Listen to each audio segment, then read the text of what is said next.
So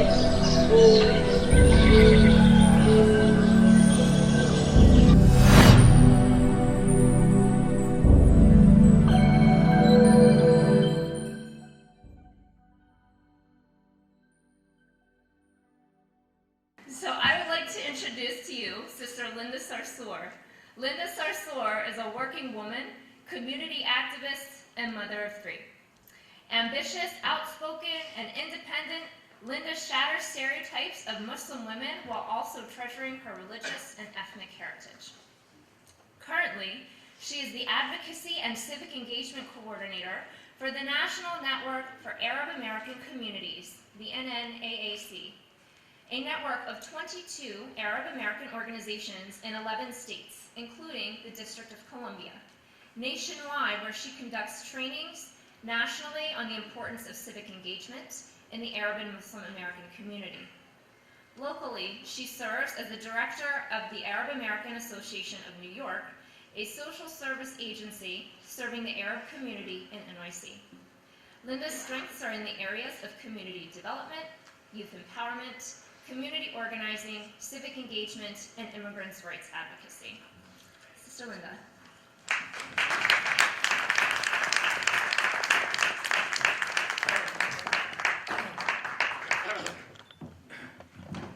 Assalamu alaikum. Stopwatch up.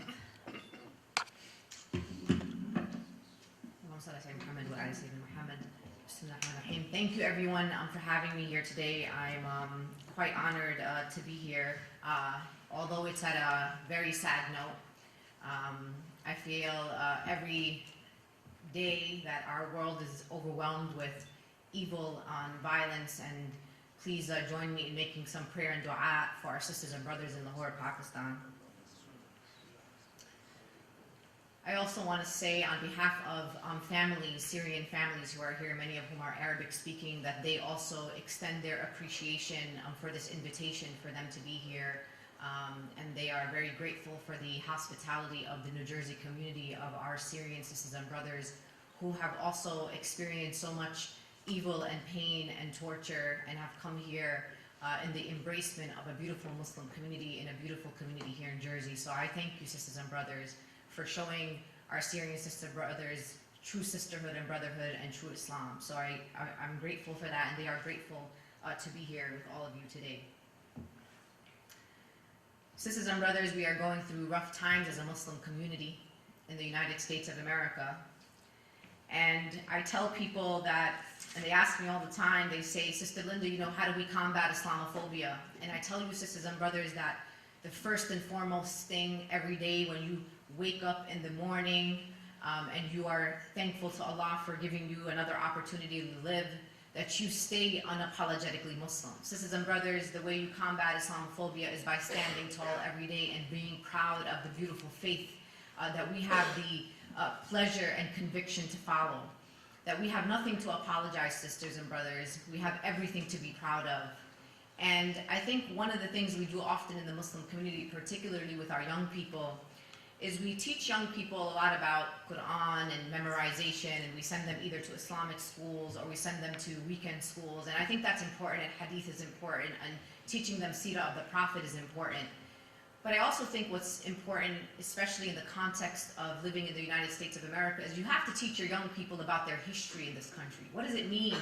What's the story of Islam in America?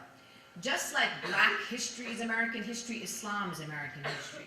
And I've been doing a lot of research on Islam in America, and I found some very amazing and remarkable and interesting information about Islam in America. In the 1500s, there were 200 galley slaves who came here, Turks and Moors from North Africa. And they helped build the first English colony, which was called Roanoke Colony. And many of you know it now as the coast of North Carolina. So Muslims have been here before the United States of America was called the United States of America. We were on expeditions here. We came as explorers here. And then many years later, millions of African slaves were uprooted from Africa, stripped of their culture, of their identity, of their homes and families, and brought here to the United States of America. 25 to 30% of those African slaves were Muslims. So your lineage, our roots here, sisters and brothers, are so deep. These African slaves had to practice Islam in hiding. They couldn't be public Muslims. But because they did that, and because many people who came after them practiced Islam unapologetically, helped us build the institutions that we go to today, helped start communities that we are a part of now, we, sisters and brothers, have to pay homage to those who came before us that allowed us to be Muslims in America. Sisters and brothers, this country that we live in never existed without our faith. So when our children understand their history and someone tells them, go back to your country, or someone tries to propagate that somehow Islam is some foreign entity, that Islam is alien to the United States of America, that somehow Islam belongs in some other part of the world, if we knew our history, sisters and brothers, we would stand tall and say, absolutely not. This is my country. I have as much rights in this country as any other community. Sisters and brothers, Muslims are contributors to this nation. This nation was built on the backs of immigrants and Muslims and black people. Understand that we would not be the greatest nation on earth if it wasn't for communities like ours. So we don't have to apologize and be ashamed for who we are. We have so much to be proud of. We have given so much to this country, and we continue to give so much to this country. 1,400 years ago, before the civil rights movement here in the United States of America, you had your own civil and human rights leader. We had our Prophet alayhi salatu salam. We don't have to look for role models outside of our community. We are taught the seerah of the Prophet, and sometimes I question, what do people mean by the seerah of the Prophet? It is the life of our Prophet. So what is it about the life of our Prophet that allows us to stand tall? What is it about Islam that makes me proud to be a Muslim? People say Islam, and I see these people go on national television and they say things like, Islam is a religion of peace. Every Abrahamic faith is a religion of peace, so I don't think we're really adding anything to the conversation. We don't have to say things that really need to be left unsaid. But what makes me proud to be an American Muslim and a Muslim is that Islam is a religion of justice. We know this, sisters and brothers, in our faith, that Islam has always been a religion founded in justice for all people, equality for all people. Our Prophet ﷺ was a racial justice activist. He was a human rights activist. He was an environmental justice. He cared about the environment. He cared about the treatment of animals. Our Prophet was a feminist in his own right. So I remember being somewhere at a khutbah, and I remember Imam narrating a hadith that was said by our beloved Prophet ﷺ, where he said, pay the worker before the sweat on his forehead dries. Sisters and brothers, that should be the mantra for the workers' rights justice movement in this country. And that was said by our beloved Prophet ﷺ. Sisters and brothers, this is how we speak about Islam. We don't have to get, sometimes I think in the Muslim community we have like pop-up press conference. Like someone has a box and it opens up as soon as there's a terrorist attack and we're ready to apologize and condemn things on behalf of the whole Muslim ummah. Let me explain something to you about what message we send when we do that.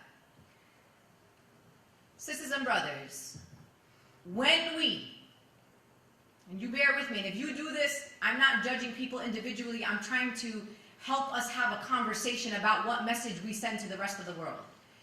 When an attack happens that is perpetrated by Muslims or those who say that they are Muslim, and we get up only, and we stand up only when the victims of those attacks are non-Muslim, then what we are sending, and the message we are sending to the rest of the world, is that Muslim lives don't matter. That the victims and the majority of victims of terrorist groups across the world, sisters and brothers, are our sisters and brothers.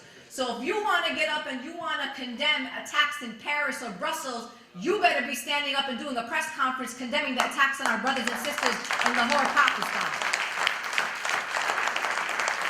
Our religion, sisters and brothers, is a religion of equality and justice. It's about the sanctity of all life. In our religion, Christian, Muslim, Jewish, people who don't believe in God, life, human life, sisters and brothers, all human life. When we stand up to condemn violence that is perpetrated by Muslims against non-Muslims, but do not do the same when the victims are Muslim or when the perpetrators of violence are non-Muslim, then what kind of message are we sending about Islam? Islam is a religion of consistency and integrity. And if we're going to stand up against evil, we stand up against all evil, or let's not stand up at all, sisters and brothers. I'm going to give you an example. When people remember the Charlie Hebdo attacks, I went on national television, and right after my interview on national television, all the uncles were calling me. And the reason why was because on the show that I was on, I was asked about the attacks in Charlie Hebdo, and I said that I am outraged at the killing of innocent people. I don't care who those innocent people are. I'm always outraged at the killing of innocent people. But, sisters and brothers, I was not going to say, just be Charlie. I am Charlie. No, I am not Charlie. Charlie Hebdo was a publication that vilified our religion, demonized our prophet. They were bigoted and Islamophobic, and I am absolutely not going to say that I'm a racist and a bigot and an Islamophobe, sisters and brothers. Sisters and brothers, our religion that we follow is a religion about speaking truth to power. We, sisters and brothers, oftentimes try to change our story a little bit because we want to make people feel comfortable. I don't care if people are comfortable, sisters and brothers. What I care about is I care that I'm speaking the truth. And the people who are uncomfortable, they are the ones that have to sit with their discomfort, not you. You are not to change things or exaggerate things or maybe make things less so people can accept it more. Your job, sisters and brothers, has always been to speak the truth, nothing but the truth, and always speak to the truth no matter who the audience is that you're speaking to. Because that, sisters and brothers, is Islam. I'm also tired of this, sisters. I'm tired of the people that want to keep telling everybody about what Islam is. You know, you want to sit people down or you want to give them a pamphlet as they're walking down the street. And I'm going to ask you a question. Have you ever learned anything meaningful about somebody else's religion by reading something in a book? Or by reading a pamphlet that somebody passed you in the street? That's not how you learn about people. That's not how you experience people. So I'm going to tell you, sisters and brothers, about a beautiful story that happened. How it helps me to understand what it means to allow people to experience our beautiful faith. There was a black poet, a woman poet who passed away last year, and her name was Maya Angelou. And I'm going to paraphrase, I don't know the exact quote, but Maya Angelou says something that is very important.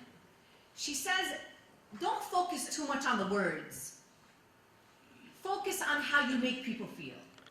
And I'm going to say this to you, sisters and brothers. You're going to leave here today, you may not remember anything that any of us said. Seriously, we got a lot of things going on in our mind. But I will guarantee you this. You will remember how people made you feel. So let's stop focusing on trying to sit people down and tell them about the 5 pillars of Islam or who our prophet was. Let's start showing people what Islam is. Let's let people experience the compassion and the love and the justice of our beautiful faith. And that happens, sisters and brothers. Last year on April 13th of 2015, I marched with a group of 100 people from New York City, from Staten Island, all the way down to Washington, D.C. These young people, young, predominantly black and Latino young people, tired of hearing about young black men and women being killed on the streets of their communities at the hands of law enforcement. And they said, Sister Linda, and yes, they're non-Muslim, and they call me Sister Linda.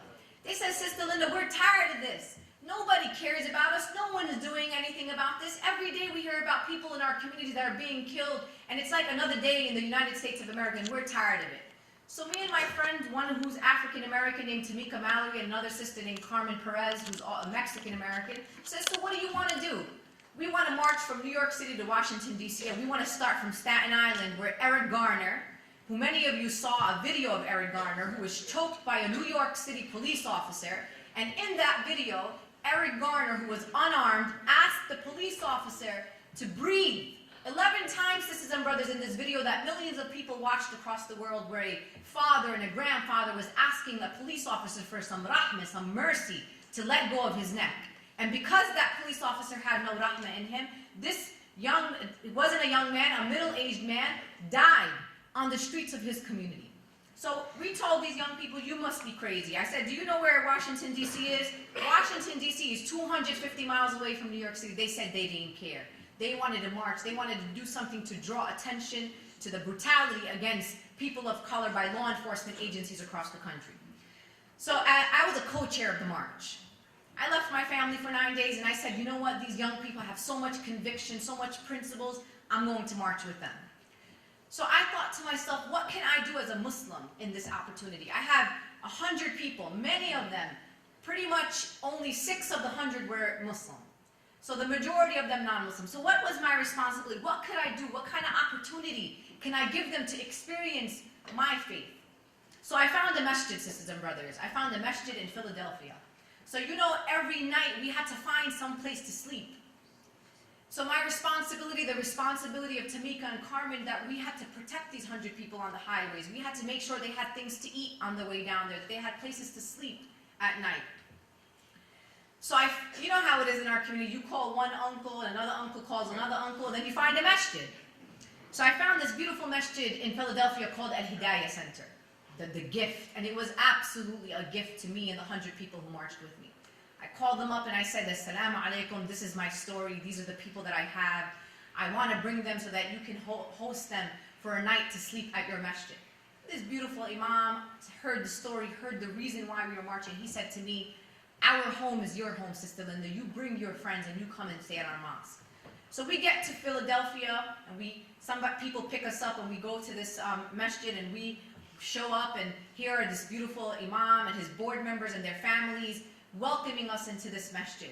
Cooked a beautiful elaborate meal for us, sisters and brothers. Told us, here we have showers here, what do you need? How can we make your stay comfortable here? And then at about 11 o'clock at night, these young brothers came to me and said, Sister Linda, what happened to the people at the mosque? Where did they go? I said, well, it's 11 o'clock at night. They probably went home to sleep with their families. They said, wait a minute. What do you mean they went home to sleep with their families? You mean they left 100 strangers that they never met at the mosque? I said, of course they did. Because in our faith, these mosques, these centers they don't belong to people. These are the houses of God. And you are a creation of God. So that means that this house is as much yours as it is mine. And tonight, the security, the amana of this mosque is in your hands. Sisters and brothers, do you understand how empowered these young people felt? They were locking the doors, they were going outside. I said, don't worry, it's gonna be all right. They felt so loved, trusted, embraced by our community. Then it even gets better. 5:30 in the morning, the adhan goes off. I'm on the sister side, there's like 2 separate buildings, come knock on my door. Sister Linda, what's that sound? Because you know, when the adhan happens, it's in a speaker and everybody hears. I said, well, that's the call to prayer. It's time for us as Muslims to get up and pray the morning prayer. They said, you know, we don't understand what he's saying, but it just feels so peaceful. It just sounds so beautiful. Sisters and brothers didn't even understand what the imam was saying. Then we go downstairs. Again, the same people that we saw the day before came downstairs, cooked us an elaborate breakfast that they cooked at the masjid in the cafeteria. Then we grabbed our stuff, we put our luggages back on the trailer, and here are these people from the masjid. They have cases of water that they're like loading it into our trailer. And I said, what are you doing, brothers? They said, no, here, box of bananas and tangerines. And they said, this is for you on your journey. And then the imam, by the way, whose English was not that great, said in front of these young people, he said, I want to make a prayer for you. He said, I pray that God protects you on the way, and that he is with you throughout your journey, and that you find the justice that you are seeking, and if that you are not to find this justice in this life, that you will find justice in the afterlife. And continue to make dua for them, and we all left the masjid and we went back to the route where we ended the night before. Sisters and brothers, you want to talk about how to combat Islamophobia? Those 100 young people that I was with will never allow anyone to demonize our faith, and they will be the biggest soldiers defending Islam, sisters and brothers.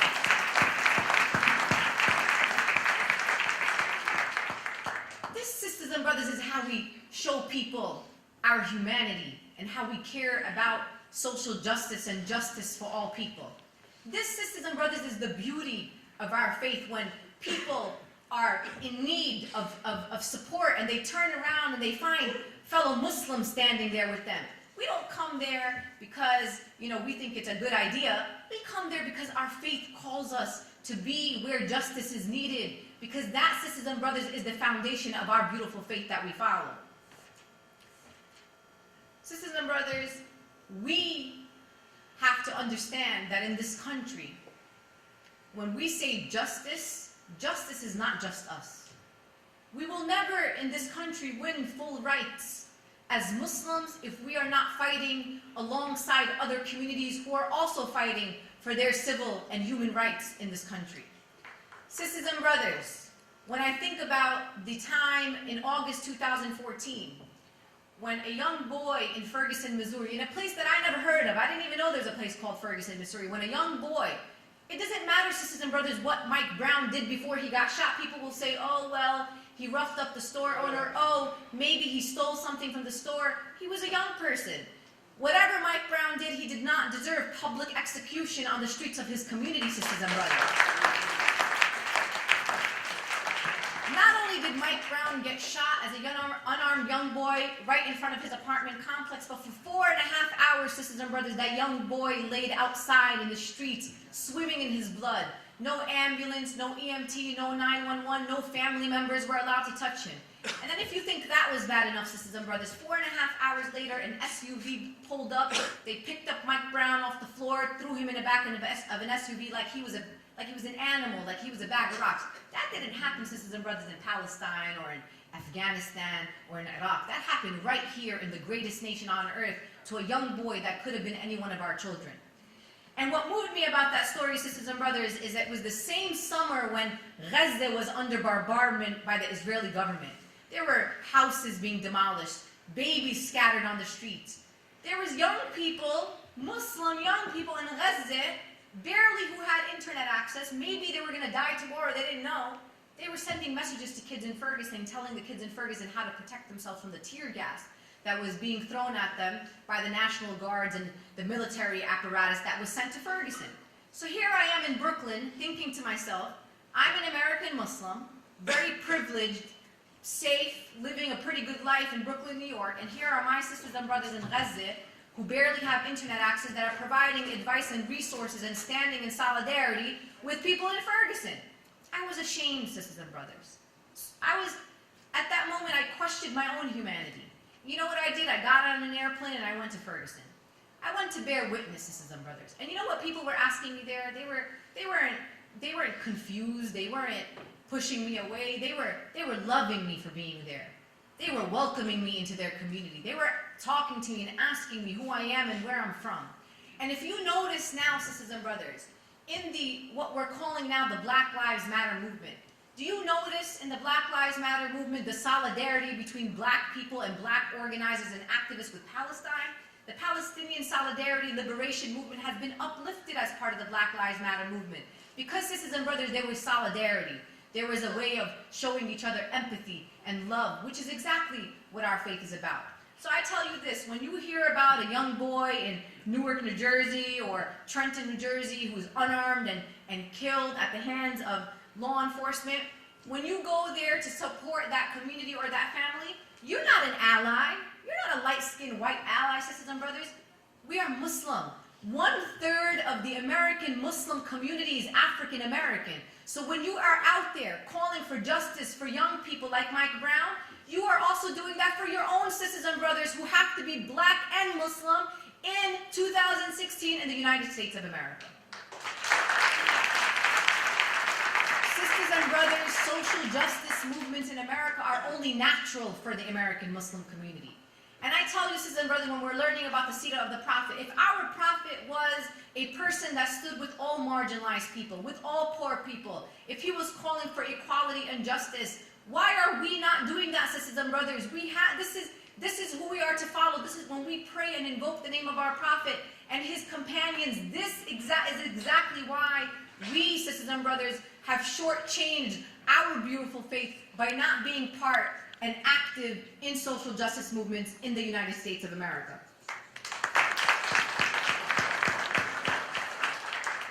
And I want to talk very briefly about the Islamophobes for a second. I don't like to give them too much time, but I like to learn from the Islamophobes. I think they got some things to teach us.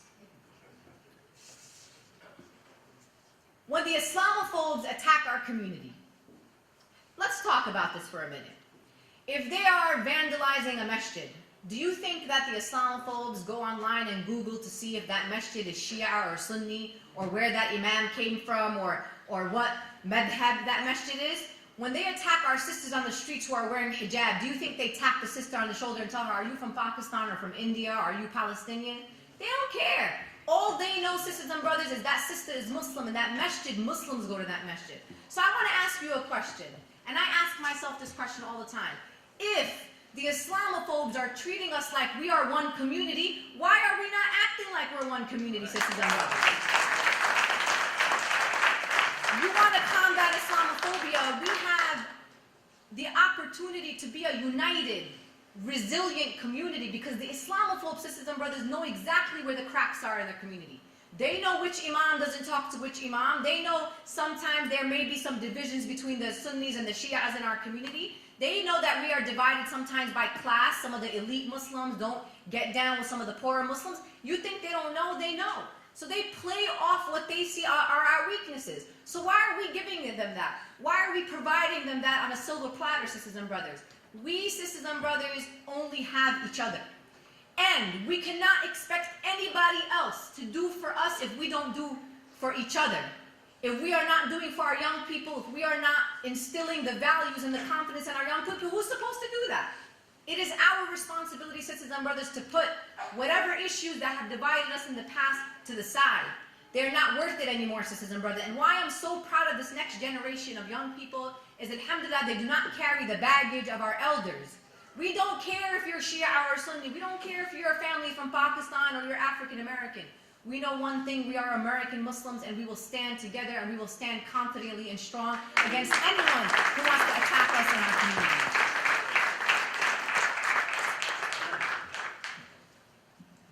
I want to say this to you, sisters and brothers. Don't be distracted by Donald Trump. I'm not distracted by Donald Trump. Donald Trump doesn't scare me. Ted Cruz doesn't scare me. And I think the reason we allow these people to intimidate us, or for us to be worried about some uncertainty of the future that comes, is first and foremost, that's our problem. That's on us. The reason why we're intimidated is because we're not a strong, resilient, and united community. Because if we were, none of that would matter to us. And we have to remember, sisters and brothers, that we talk about Islamophobia right now and how it's impacting our communities. But the first victim of Islamophobia was our Prophet, alayhi salatu salam. Our Prophet, sisters and brothers, saw things that you would never see. And as bad as it is now, sisters and brothers, you will never see and experience what our Prophet experienced when he was spreading the message of Islam. But look how ironic this is. While our Prophet was being and experiencing Islamophobia, even though we didn't call it Islamophobia, 1400 years ago, but guess what happened? He was still able to convert millions of people across the world and bring them into our beautiful faith. How is that possible? How is that possible that we, sisters and brothers, are not even experiencing the same type of intimidation and harassment as our Prophet, and we're so intimidated? Here he was, one man with a message of truth that was being intimidated, and he somehow still got through it and was able to welcome and bring in more people into our beautiful faith. This is our inspiration, sisters and brothers. This is our faith. These are our leaders and our inspiration that we must follow and remember, so that we are not sitting in the United States of America afraid that someone's going to send us somewhere where some of us never been to, right? This is our country, sisters and brothers, and we need to remember that every single day. I want you to leave here today, sisters and brothers, unapologetically Muslim. People tell me, Sister Linda, what? I tell them it's very simple. There's nothing extraordinary about me. I'm a child of immigrants. I'm born and raised in Brooklyn. I went to public school my whole life. Nothing special about me. But you know what, sister? I'm so proud to be Muslim. I'm proud. Every day I'm prouder to be Muslim and to stand up and tell people that I am Muslim. And that is what scares the Islamophobes. What scares the Islamophobe sisters and brothers is sisters like me. They want to say our women are oppressed and our women don't have voices and they can't speak and we need permission from males in our community. When people see women like me in hijab, speaking truth to power, without fear, sisters and brothers, because I know in our faith the only fear we should have is fear of God, sisters and brothers, okay? Sister Christina, the sisters that are here, we shatter every stereotype that these Islamophobes have. So that's what we still have to do, and that's why encouraging our young people, encouraging our sisters to be leaders and organizers is the way that we're going to combat Islamophobia in the United States of America. And I'm telling you one more thing, sisters and brothers. We have an election coming up. I'm tired of the Muslims who wake up every 4 years because there's an election. There's elections every year in our cities, and all politics is local, sisters and brothers. We have the power to show our political muscle in the United States of America. And I'll tell you this much, Michigan proved to you what it means when Muslims go in the droves to the polls and defy every single political assumption that there was when it came to the primaries. I'm going to tell you this much, sisters and brothers. They intimidate us because they don't think we're a political power. They think we don't know how democracy works because many of us come from countries where there are no democracy. Newsflash, we know exactly how democracy works in this country. And the reason why we're going to go to the polls, and I want you to commit to go to the polls, is because our sisters and brothers in parts of the world, including in places like Yemen and in Syria and in Egypt and parts of North Africa, they are ready to stand in front of snipers, sisters and brothers. They are willing to die for the right to vote. And here you are, privileged in the United States of America with the right, and all you have to do is wake up in the morning and walk to the polls, and you're not even taking that opportunity. That is a disgrace and a dishonor for your fellow sisters and brothers in the Muslim world who dream of a day of free elections and free democracy so they can put in people that reflect their values. I want you to remember that we also live in a country where people before you died for your right to vote. And every time I go to the polls, whether I like who's on the ballot or not, I vote in their honor to remind them that no matter what, I remembered what they had to sacrifice for me to be where I am here today. So sisters and brothers, it is your obligation and social responsibility to make sure that you participate in the democratic process here in the United States, and you tell them that the Muslim community in this country, we know how to play politics too. And I just want to say one last thing. For those of us in our community who are a little more privileged, and this happens all the time, where we have, sisters and brothers who do fundraisers at their houses, we bring in politicians. That's cool, we need to do that. It's all about the money and the votes. But I want to make sure that we do this together. When you invite someone into your house and you're raising money for them, before you drop that $20,000 in their pocket, you better be asking for something in return, sisters and brothers, because they're taking free money from our community and we're not getting what we deserve and what our communities deserve with the taxpayer dollars that we pay in this country. So I'm leaving you today, letting you know that we are enough, sisters and brothers. We are worthy. We deserve dignity and respect, and we are not out here asking for anybody or any favors. We are asking for the dignity and the respect that our community deserves and all communities in the United States of America deserve. Assalamu alaikum and thank you very much.